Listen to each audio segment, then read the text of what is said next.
The radio crackled to life at exactly 2:47 p.m. Detective Marcus. Out. Reed heard three words that made his blood run cold. Credible threat. Immediate. He was standing outside Kensington Palace, one of 6 plainclothes officers assigned to what should have been a routine public appearance. Princess Catherine was inside, preparing to greet a group of children from local schools. The sun was bright. The crowd was cheerful. Everything looked perfect. But perfection can shatter in seconds. Marcus pressed the earpiece deeper into his ear. The voice on the other end belonged to Sarah Chen, the intelligence coordinator back at headquarters. Her tone was sharp, controlled, but he could hear the urgency beneath it. We've intercepted communications. Someone in that crowd shouldn't be there. Marcus scanned the faces. Mothers holding phones, fathers lifting children onto shoulders, teachers organizing lines of excited kids clutching handmade cards and flowers. Which one? His eyes moved faster now, searching for anything out of place. Do we have a description? He whispered into his sleeve. Male, late 30s. Dark jacket. That's all we have. Marcus felt his stomach drop. Half the men in the crowd fit that description. If you're watching this, hit that subscribe button now. You won't want to miss what happens next. Inside the palace, Catherine smoothed her dress and smiled at her assistant. She had no idea what was unfolding 50 feet away. She'd done hundreds of these events. Meeting children was her favorite part of the job. Their honesty, their joy, it made everything else worthwhile. Ready whenever you are, ma'am, her assistant said softly. Catherine nodded. Through the window, she could see the crowd growing, flags waving, cameras flashing. She took a breath and started toward the door. Outside, Marcus made a decision. He couldn't evacuate without causing panic. He couldn't cancel without certainty, but he could change the plan. All units, he said quietly. Formation Delta. Now, the other officers understood immediately. They shifted positions, tightening the perimeter, creating a human shield that would surround Catherine the moment she stepped outside. Marcus moved toward the palace entrance, his hand resting casually near his concealed weapon. Then he saw him, a man in a dark jacket pushing through the crowd. Not watching the door like everyone else, watching the windows. His right hand was inside his jacket pocket, gripping something. Marcus's heart hammered. 20 feet away, 15. The palace door began to open. Catherine appeared, waving, her smile genuine and warm. The crowd erupted in cheers. The man's hand moved. Marcus had 3 seconds to make a choice that would change everything. Marcus moved without thinking. Training took over. He crossed the distance in 4 long strides, weaving between families, his eyes locked on the man's hand. Around him, the other officers closed in like a net, but Marcus was closest. He had to reach him first. The man pulled his hand from his pocket. Stop. Marcus's voice cut through the cheering. Everything seemed to slow down. Catherine paused mid-wave, confusion flickering across her face. The crowd turned. Parents pulled children closer. Cameras swung toward the commotion. Marcus grabbed the man's wrist just as it cleared his jacket. His fingers closed around cold metal. For a split second, Marcus thought it was over. He'd failed. But then he saw it clearly. A phone. Just a phone. The man's eyes went wide with shock and fear. What are you doing? I was just taking a picture. Marcus didn't let go. His mind raced. Wrong man? Or clever cover? He couldn't take the risk. Not with her life. Officer Reed. Sarah's voice crackled in his ear again. Update. Suspect may have changed appearance. We're analyzing footage now. Marcus's grip tightened. The man was trembling now, terrified, trying to pull away. People were staring. This was becoming a scene. Behind him, Marcus heard Catherine's protection officer, Ames, moving her back toward the entrance. Good. Get her inside. Get her safe. But Catherine wasn't moving. Wait, she said firmly. Her voice carried over the confused murmuring of the crowd. What's happening? James spoke quietly, urgently. Ma'am, please. We need to go inside. Not until I understand what's going on. Marcus wanted to scream at her to listen, to run, but he couldn't turn around. He kept his focus on the man in front of him. Up close now, he could see sweat on the man's forehead. Fear? Yes. But was it guilt? I need you to come with me, Marcus said quietly. Don't make a scene. I didn't do anything. The man's voice was rising, panicked. I'm a teacher. I'm here with my school. A woman pushed forward from the crowd. He is. Mr. Patterson teaches my daughter. What's going on? Marcus felt the situation spiraling. If this was the wrong man, he was creating panic for nothing. If this was the right man, he was running out of time.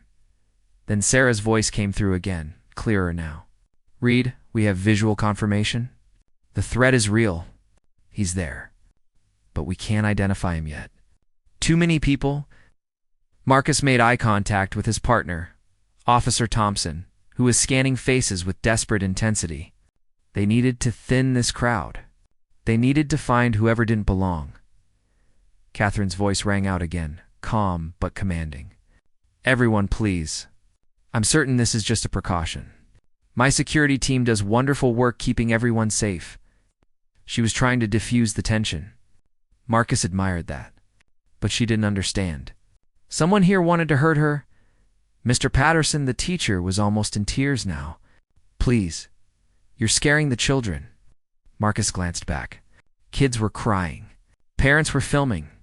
This was becoming a disaster. He released the man's wrist. I apologize, sir. Please stay where you are for just a moment. Thompson appeared at Marcus's side, his face grim. We have a problem, he whispered. Chen just sent new intel. The threat might not be alone. Asterisk, multiple suspects. The words hit Marcus like a punch to the chest. He scanned the crowd again, this time looking for patterns.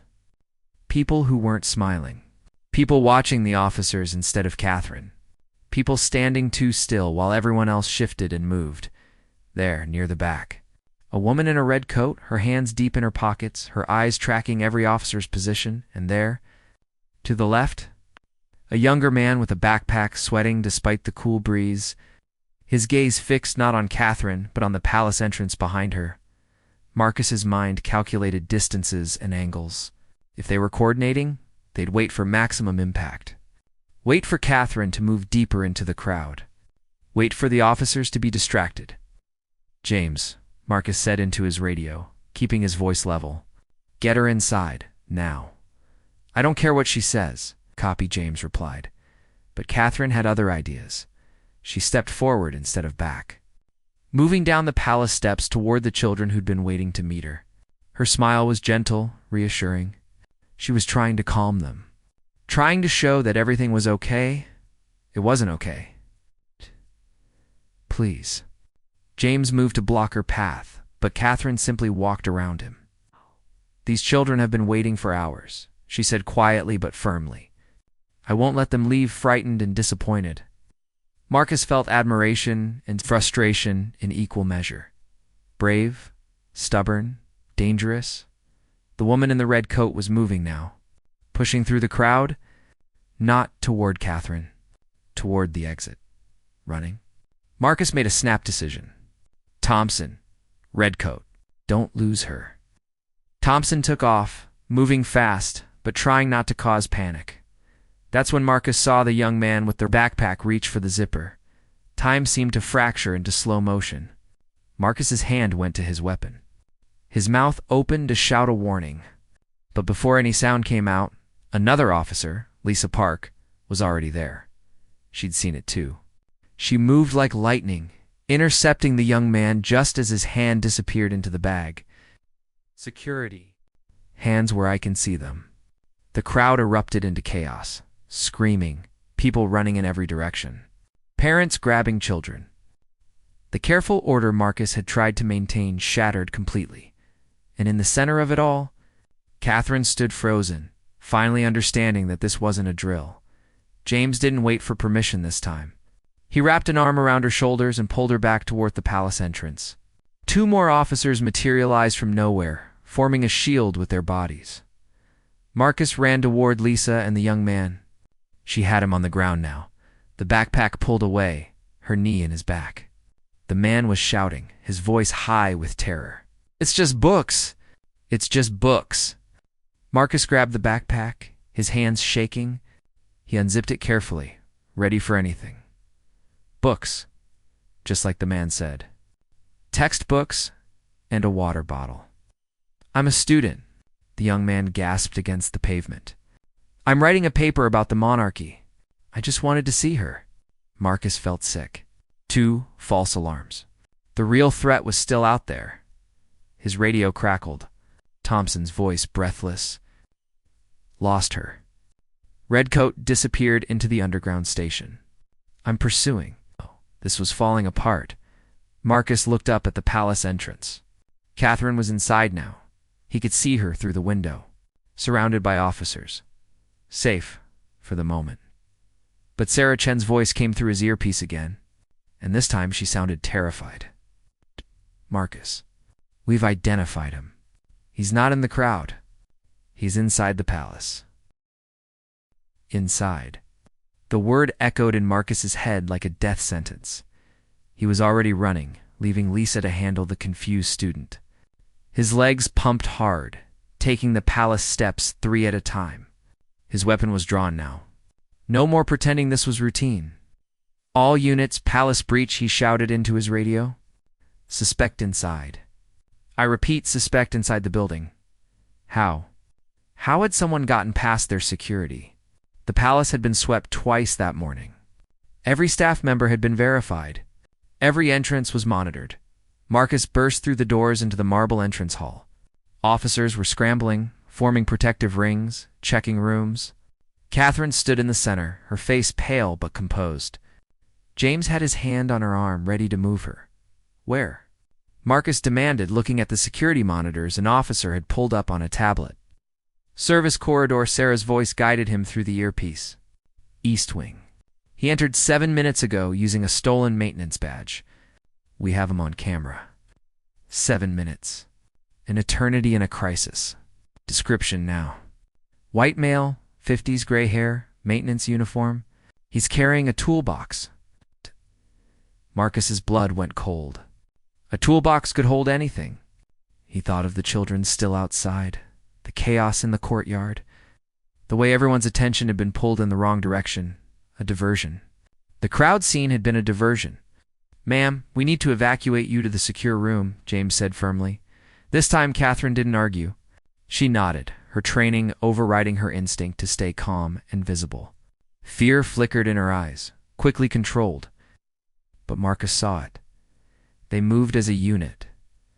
Officers surrounding Catherine, moving her toward the reinforced safe room 3 floors up. Marcus stayed behind, his mind racing through the palace layout. The service corridor connected to the main kitchen, the staff quarters, and the private family wing. The family wing, where Catherine's children were having their afternoon lessons. "Sarah," Marcus said, his voice tight. "Are the children secure?" A pause. Too long. His heart stopped. "We're checking now. Check faster."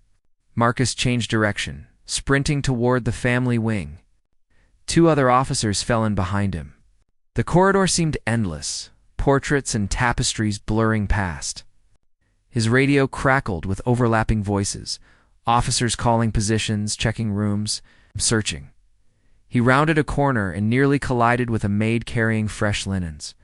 She screamed, dropping the sheets. "Did you see a maintenance worker?" Gray hair, toolbox. She shook her head, trembling.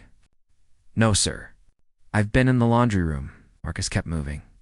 Ahead, he could see the door to the children's study room. It was closed. It should be open. The tutor always kept it open for air circulation. He approached carefully. Weapon raised, listening. He could hear a voice inside. Male, unfamiliar. His hand touched the door handle. Cold brass. He counted to 3 in his head. Then he heard a child's voice, clear and innocent. "Are you here to fix the radiator?" "It's been making funny noises." Marcus's breath caught. He twisted the handle and pushed the door open in one smooth motion. The scene before him would be burned into his memory forever. A man in maintenance coveralls stood near the window. his toolbox open on the floor. Prince George stood 5 feet away, curious and unafraid. His younger sister played with blocks nearby, oblivious to the tension. The man's hand was inside the toolbox. "Step away from the children," Marcus said, his voice deadly calm. His weapon was aimed center mass. Now, the man looked up. His face was weathered, tired. His eyes were red, and Marcus saw something there that made his finger tighten on the trigger. Desperation. "I just wanted to talk to someone who would listen," the man said quietly. His hand was still in the toolbox. "Someone who could make a difference. Hands where I can see them." Slowly, the man's hand emerged. Marcus's entire body tensed, ready to fire. The man was holding a folder. Just a folder, papers inside wrinkled and worn. "My daughter," the man's voice broke. "She died waiting for treatment. The hospital said the funding wasn't there. I just wanted someone in this family to know her name." Marcus didn't lower his weapon. Grief wasn't innocence. Desperation made people dangerous. "Put the folder on the ground." "Step back," the man complied, moving slowly. His hands shook as he placed the worn folder on the carpet. Inside, Marcus could see photographs. A young girl, maybe 8 years old, smiling in some pictures, sick in others. Step back further. Against the wall, officers poured into the room behind Marcus, securing the children first. A nanny appeared, whisking Prince George and his sister away, despite George's protests that he wanted to see what was happening. The innocence of children, Marcus thought. They didn't understand danger even when it stood right in front of them. Once the children were gone, Marcus lowered his weapon slightly, but didn't holster it. "Get on your knees. Hands behind your head." The man obeyed. Tears streaked his face now. "I didn't come to hurt anyone, I swear. I just couldn't get anyone to listen. I wrote letters. I called offices. I waited outside government buildings. No one cared. But I thought if I could just reach someone in this family, someone with influence." Officer Park moved in, securing the man's wrists with zip ties. She was efficient, professional, but Marcus saw the flicker of something in her expression. Pity, maybe, or understanding. Marcus picked up the folder carefully, checking for anything dangerous hidden between the pages. Nothing, just photographs, medical records, and handwritten letters that had never been answered. "Your daughter's name?" Marcus asked, his voice softer now. "Emma. Emma Patterson." The man's voice cracked. "She was 9 when she died. 3 years ago. She needed a treatment that wasn't covered. We couldn't afford it. We tried everything. And she just... He couldn't finish. His shoulders shook with sobs. Marcus felt the weight of it. This man wasn't a terrorist. He was a father destroyed by grief, making an impossibly bad decision in a moment of desperation. But bad decisions in palaces could still end lives. If Marcus had been 1 second slower, if the man had been holding something else in that toolbox— "You broke the law," Marcus said quietly. "Multiple laws. You terrorized people. You put children in danger? I know." The man's voice was hollow. "I don't care anymore. Nothing matters without her." Sarah's voice came through Marcus's earpiece. "Read status. Suspect in custody. No weapon found. Children are safe. And the princess." Marcus realized he'd lost track of Catherine in the chaos. Where is she? Still in the secure room. Do we have an all clear? Marcus looked at the man on his knees, broken and crying. He looked at the folder full of a little girl's life. He thought about the desperation that drove someone to this point. "All clear," he said. "Threat neutralized." But his officers lifted the man to his feet and led him away. Marcus knew this wasn't really over. The man would face charges, probably prison. But the grief that brought him here, that would never be neutralized. That would live forever. Marcus picked up the folder again, looking at Emma's photograph. She had her father's eyes. In one picture, she was holding a stuffed rabbit, grinning at the camera with gap-toothed joy. In another, she was in a hospital bed, pale and thin, but still smiling. Still brave? What do we do with this? Officer Park asked, gesturing to the folder. Marcus didn't answer immediately. Protocol said it was evidence. Bag it, catalog it, file it away with the rest of the case materials. But something in him resisted. I need to see the princess, he said instead. Park looked surprised. Now, sir, she's in the secure room. We should debrief first. File reports now, Marcus repeated firmly. He walked through the palace corridors, his legs suddenly heavy with exhaustion. The adrenaline was fading, leaving behind the crash. His hands started to shake slightly. Normal response, he told himself. He'd faced down what he thought was a genuine threat. His body was processing. 2 guards stood outside the secure room. They recognized Marcus and stepped aside. Inside, Catherine sat on a small sofa, her assistant beside her. She'd removed her heels.